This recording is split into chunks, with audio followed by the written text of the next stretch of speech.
Welcome back. You're watching Newsx. I'm Uday Pratap Singh. Our big focus this hour aboard Air Force One on October 19th. US President Donald Trump escalated his trade war with India, claiming Prime Minister Modi assured him New Delhi would halt Russian oil imports, now at 40% of India's crude supply, and warning that denial means massive 50% tariffs on key exports like textiles, gems, and auto parts to punish alleged funding of Russia's Ukraine war. Then they're going to just keep paying a lot of tariffs. If they said that, but I don't believe they said that. No, I spoke with Prime Minister Modi of India, and he said he's not going to be doing the Russian oil thing, so that's it. But why would India say that they're not going to do? I don't know, but if they want to say that, then they'll just continue to pay massive tariffs, and they don't want to do that. The threat building on August's 25% hike drew immediate fire from former US Ambassador to India Eric Garcetti, who blasted it as a mistake in a viral interview. India did what Europe and America asked for by buying Russian oil under a price cap. Then Trump came along and claimed India was funding the Russian war machine, risking 2 decades of bipartisan goodwill and pushing New Delhi towards rivals like China. This raw exchange underscores a fracturing US-India bromance amidst stalled talks. Well, joining us to discuss this story further is Major General Sudhakarji, geopolitical expert. We also have Mithali Nikore, economist, live with us. Joyita Basu, editor of the Sunday Guardian, is joining us live. Alok Mehta, editorial director of India News, is also with us on the broadcast. Let me make a start with you first, Major General Sudhakarji. What do you make of these fresh statements by the United States President? Good evening, Uday. Thank you for getting me for your show. Very quick reflections. I think everything has got a gestation period of its survival. This is a joke which is going on as far as Donald Trump is concerned. He himself doesn't know what he's speaking and what implication it has. But all this is rife in the environment. But I personally feel there is a great design behind all this. And the design is basically to do anything and everything which will retard progress, economic progress, and also erode our defense capability to large an extent. And at the end of it, I am convinced, more than convinced, because I was reading some good book during Nixon's time. He also tried out something like in 1973, impounding and also disregarding the congressional entitlement, which the Congress is supposed to actually give clearance, but without taking the clearance from the Congress, he also resorted to similar kind of thing. And also it took me back to a very historical legacy from 1897 to 1901. And the president during that time also firmly believed that the federal budget could be run purely out of tariff, and he landed up in thick soup. And we all know what happened to the Nixon. Soon, immediately after that, he was actually voted out of power.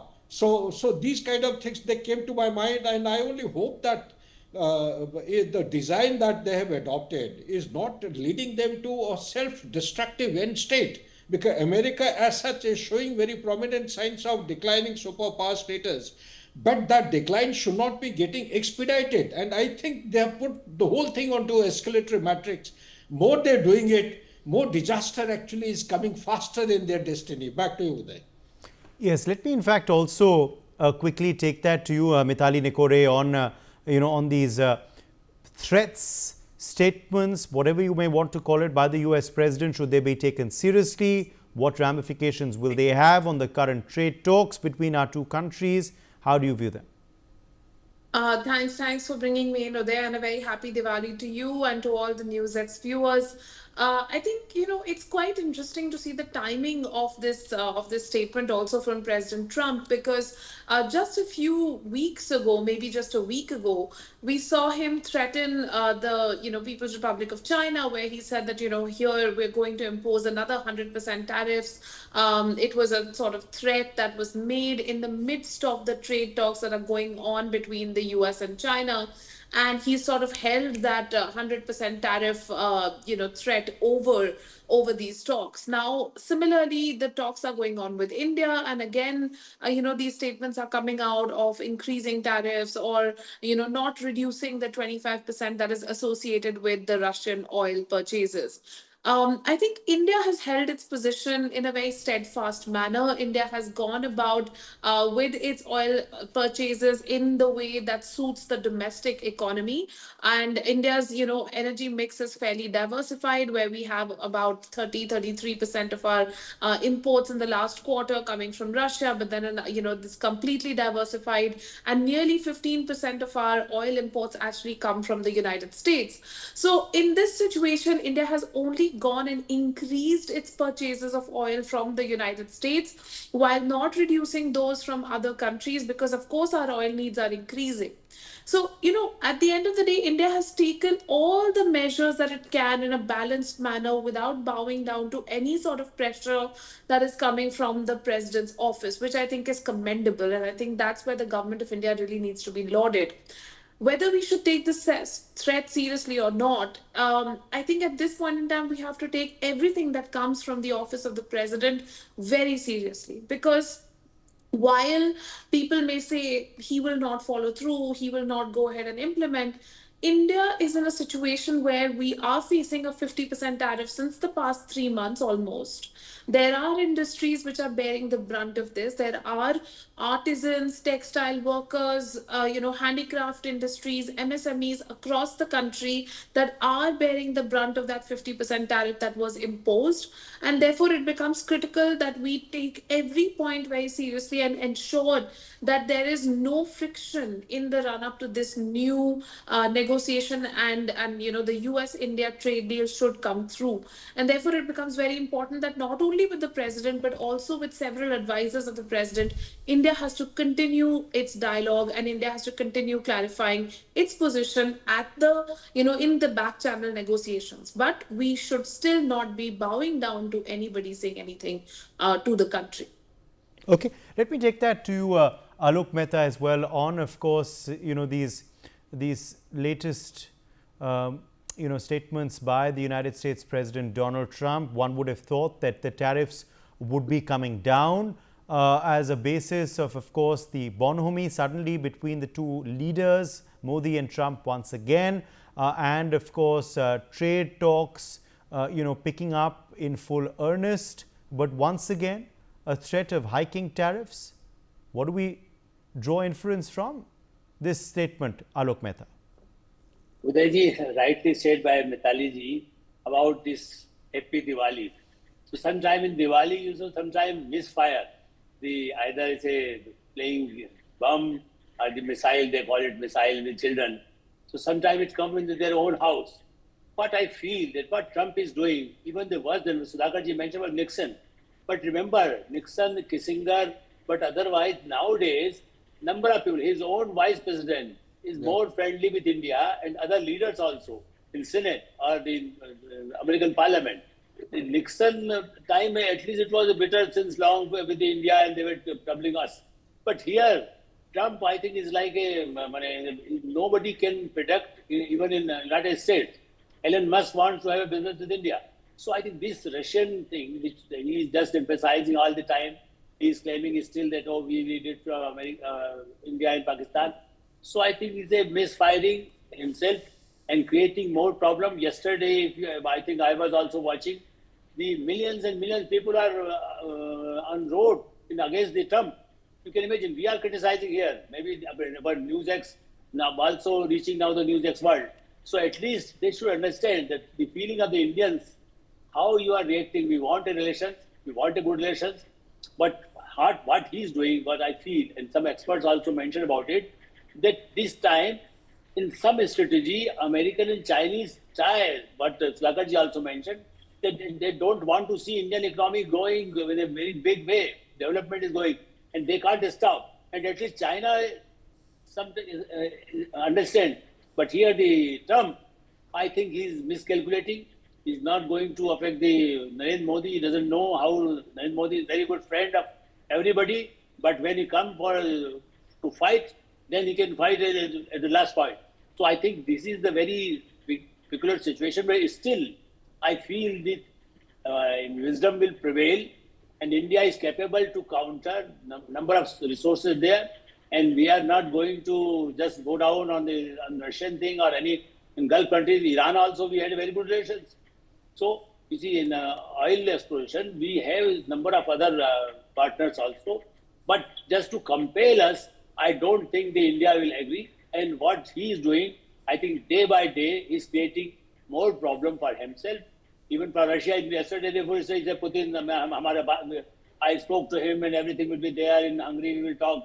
But I think this kind of a statement he gives, so we can imagine that how he behave and just miscalculate even the Russians or Indians.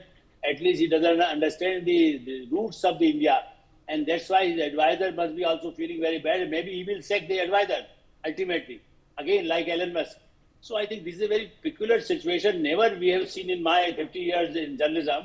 I've not seen such a president who is doing every second day.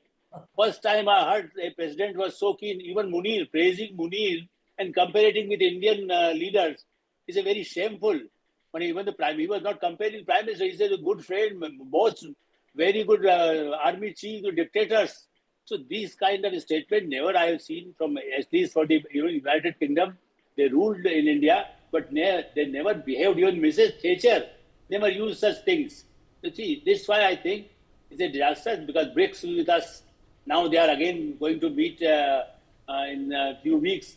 Maybe then what he will talk is very friendly, and then again what he is still warning. So I think this is not good for Americans. It will be more create problem for American long term, and we can, at least India is capable to counter what our other guests also talking about. All right, let me in fact quickly address some more news coming in this hour, even after Donald Trump's persistent threats at an October 18th press conference in New Delhi, joined by Finance Minister Nirmala Sitharaman and Commerce Minister Piyush Goyal. Ashwini Vaishnav unveiled GST cuts to boost festive sales and shield exporters, aligning with the IMF's upgraded 2025 growth forecast of 6.6%, up from 6.4%, citing a strong Q1 that limits the tariff damage to just 0.2 points. Calling India's economy turbulent yet rapidly progressing, he hailed the electronics as a tariff-resistant star. Mobile output in fact went up 28 times and exports went up 127 times in 11 years, with iPhone shipments hitting 1.5 lakh crores in financial year 2025, set to undercut China's US prices by 20%. Yet the 50% tariffs threaten $87 billion in US imports, with of course H1 2025 exports down 6 to 7% despite a 6% yearly rise. August shipments fell to $6.86 billion from July's $8.01 billion, hitting gems, seafood, that's about a $3 billion loss there, and textiles too. Vaishnav pushed policy recalibration and duty cuts for reciprocity. Joking on electronic risks, he said Truth Social will tell. Goyal also stated, and he stayed bullish, of course, in a statement where he said exports grow despite tariffs. We're confident for financial year 26 as well, banking on diversification and PM Modi's global leverage. Joyita Basu, let me draw you in here on, of course, the impact that the tariffs have had so far, and also how we managed to cushion some of it through these GST cuts and, of course, policy changes. All of that was, of course, outlined in that press conference by these ministers on the occasion of Dhanteras. Well, Uday, I think what particularly Mr. Trump needs to understand, not that he will, because he cannot look beyond his own nose, and he cannot look beyond, what his personal interests are. Forget about America's interests, his personal interests. So what he does not realize is that India's biggest strength is India's population. All right, and it is a growing population, it's a hardworking population, and it is not so easy for Mr. Trump by throwing his tantrums and derail India's economy. However much he may do some chest beating, saying that, India is a dead economy and all, every day India is proving him to be wrong. Of course, the government has been very fast and has been prescient. It has kind of tried to offset the damage that Trump's decision could have, this 25% plus 25%, 50% tariffs could have had. Of course, there are individual sectors that are hurting. Those that are directly exporting to the US, export dependent, they are hurting. There is no doubt about it. But the very fact that India has this kind of a population and India is leveraging that, you see, in terms, say, for example, what this GST cut has done, we are being told the kind of trade that has happened during Diwali retail trade. India has not seen something like that even in the last decade. All right, so that is the kind of, I would say, momentum the economy has gained. Well, it's a different matter because Mr. Trump will not realize that, because for him, two things are driving him. Number one, of course, is his ego. Number two is his personal interest, his personal and his, basically his families, his immediate friends, their business commercial interests. And that is what, that is why Pakistan, he is giving so much, I would say, importance to Pakistan because of that crypto thing and all. Now, you see, this is something very interesting. If you have noticed what Mr. Trump has done with India in the last 8 months, he thinks that India is expendable. He does not need India. That is why he can get away by giving us a 50% tariff.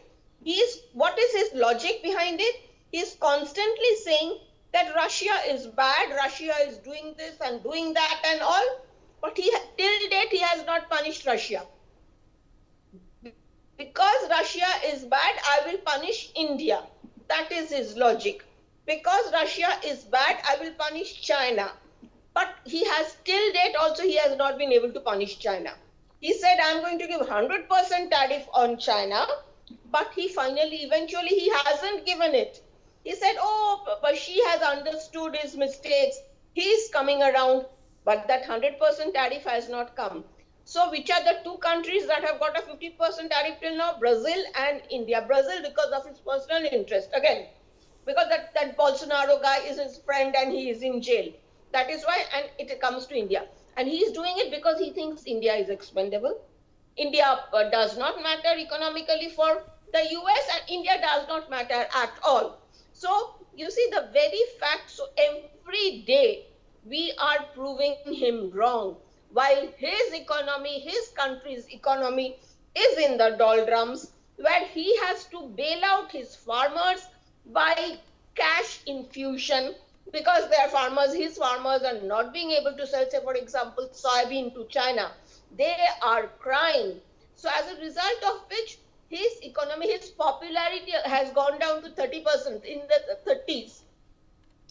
And what are we witnessing in India? Just the reverse. All right, when it comes to the economy and all. So it shows that, I mean, the reason he is in power is primarily because of sympathy, because he was being treated very badly. And the way he has been behaving in the last 8 months. But Mithali Nikore, how is India managing to cushion the blow of the tariffs? What do the figures look like for the last month? What did you make of that press conference by these three senior ministers 48 hours ago about, of course, the GST Bachat Utsav impact on this month's numbers, and also some of the other measures taken, how they're helping to cushion the tariff impact? Absolutely, Uday. I mean, if we look at the Diwali season alone, the fact that the GST rate cuts were timed in such a manner that they were literally just before the festive buying fervor set in, it had the maximum impact, to push people to go ahead and make those purchases which they had been actually shelving. So when we look at the quantum and some of the numbers coming in from the Confederation of All India Trade, CAIT, they are coming in at 4.75 lakh to 5 lakh crores of sales across the country, which is massive, which is almost 2 to 3% of the GDP coming in just in the Diwali week alone.